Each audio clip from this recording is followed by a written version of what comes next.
There are loads of different things people will tell you should do at game jams, and while everyone has different ways of working on things, there are some ideas that are just universally good ideas to use. After attending a lot of different game jams over the last few years, me, Will, Dan and Tim have learnt a few things for how to do well in game jams, so here's some of our top 10 tips that we recommend if you're looking to do well in a jam. Number 1. Don't start straight away. By this I mean don't start development or even make the project folder for the first hour. The first thing you should do when you first get the theme is start planning. Whenever we go to any game jam, as soon as we are given the theme, we pack our stuff up and head out to shop for snacks. But this is for far more than just food. This takes us away from the computers so that we can plan in earnest and think things through. As Will reminded me when I was planning this video, we always scrap the first 5 ideas we have. This is because the first set of ideas you have will not be particularly fun or original. You need to spend time as a team bouncing ideas off each other to mature them and have a good idea of how you'll implement those ideas. By the time you and the rest of your team are sat back down at the computers again, you should have pieced together a good idea for your game, all be on the same page for what you are looking to complete in that game, and have a reasonably good idea on how you're going to achieve that game. Just don't stick to your plan 100%. Things always change during the course of a jam and you should never be afraid to deviate from your original plan. But these problems are much easier to tackle if your team knew what you're trying to accomplish in the first place. Number 2. Don't be afraid of the theme. Themes are flexible and you can take the theme in whatever manner you wish, so don't be afraid to bend it a little. Themes are there to help inspire you for ideas and they can be as abstract as you like. Some of the best games I've seen from jams are games who have played around with the theme a little bit and not just dived in with the first idea that came to mind. Many themes can have several connotations and can be used in many different ways, such as a main game mechanic, an NPC, or even just a random game object that appears in your game anywhere in the world. However, if you are short on ideas, some people find it easier to make a mind map of connotations or ideas from the theme when they are first starting to plan their game. So if you get stuck on ideas, try making a mind map and that might help you form some extra ideas. Number 3. Stay in scope. Different game jams are different lengths, some being only a few hours while others can go on for weeks. Be aware of how much time you have and what you can accomplish in that time. Don't try to take on projects that you have no chance of finishing in the time you've got. When planning at the start, talk about what core mechanics you would like and what features you would like in your game. Then separate out the nice to have features from the must have features. You can always go back and add to your game if you have extra time, but you can't conjure up extra time if there isn't any. So make sure that you plan ahead, choosing projects and features suitable to your time frame and your team skills. Choose your core features and implement them properly before adding nice to have features. It's always good to try and push the boat out a little at game jams, just keep it realistic if you want to do well. Number 4. Use your team's strengths. Game jams are a great time and place to learn how to do new things, but that doesn't mean you should all ignore what you've already learned. Use the strengths of your team and consider what you can do when planning. If all your team are mostly experienced in programming, then don't try and take on a more artistically challenging game. Take the skills that your team have and use them to build your project. For most jams, we tend to each stick with our own roles and stick with what we can do. For example, Tim handles a lot of models for random assets in the game, while Will takes a lead on things like level design and polish.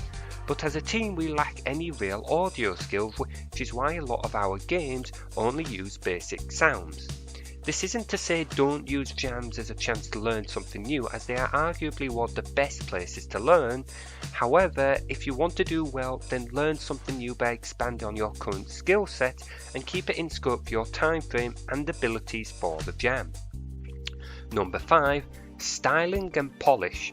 One thing we've always tried to do with our games is to have a finished ending in them. You should always try and leave some time to polish up what you've done, and that's easier when you pick a styling that works well.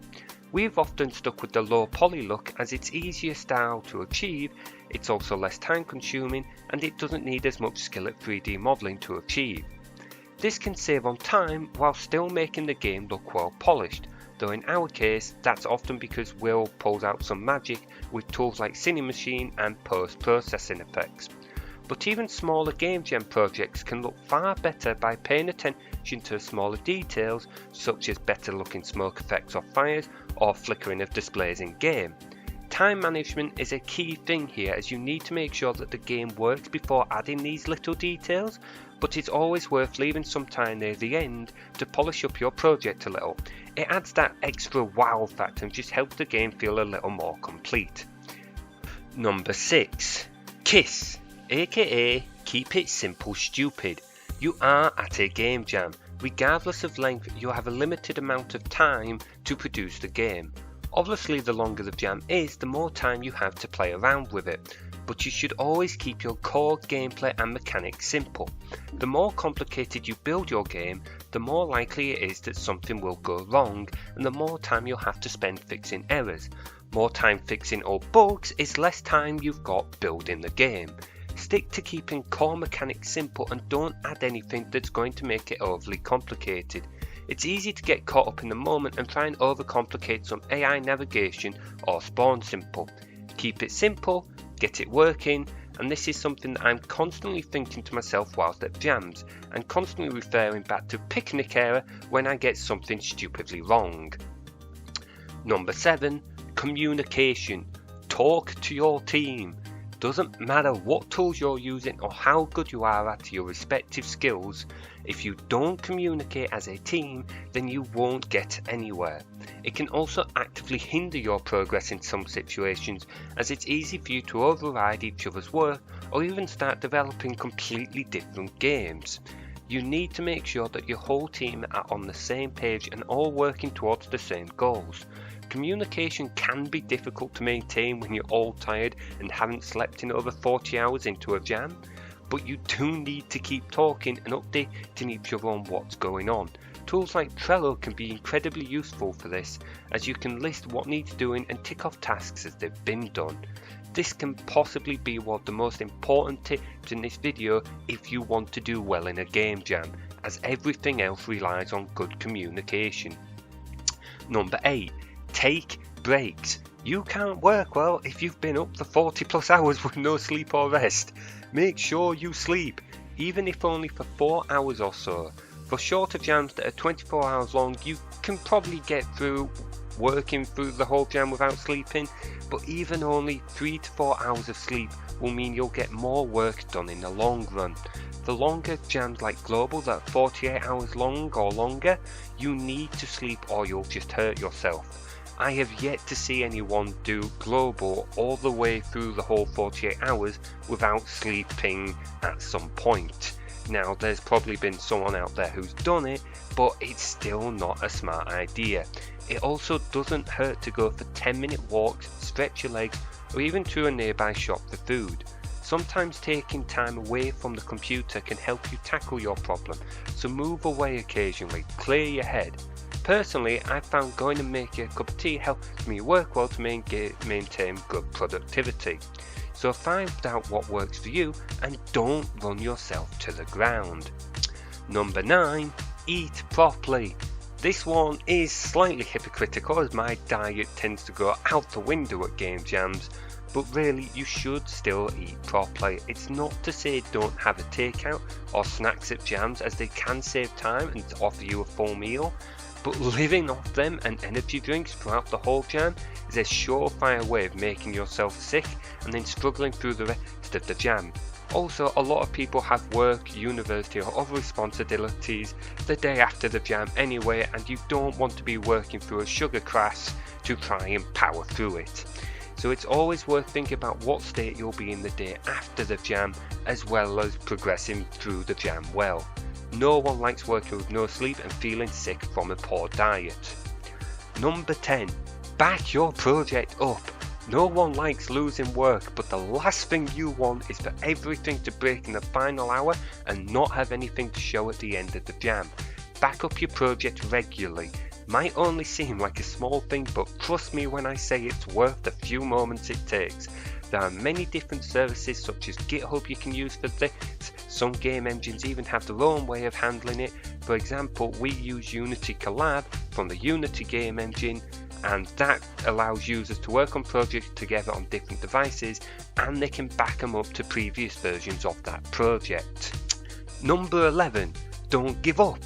So now that we've proven I can't count, here's the extra tip that you should always stick to in jams, regardless of if you're wanting to do well or just having a bit of a play around.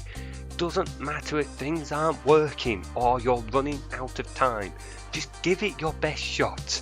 You're not getting marked on your game and you're not needing to impress anyone there. You're just there to have fun and learn new things. And this is the most important thing to remember.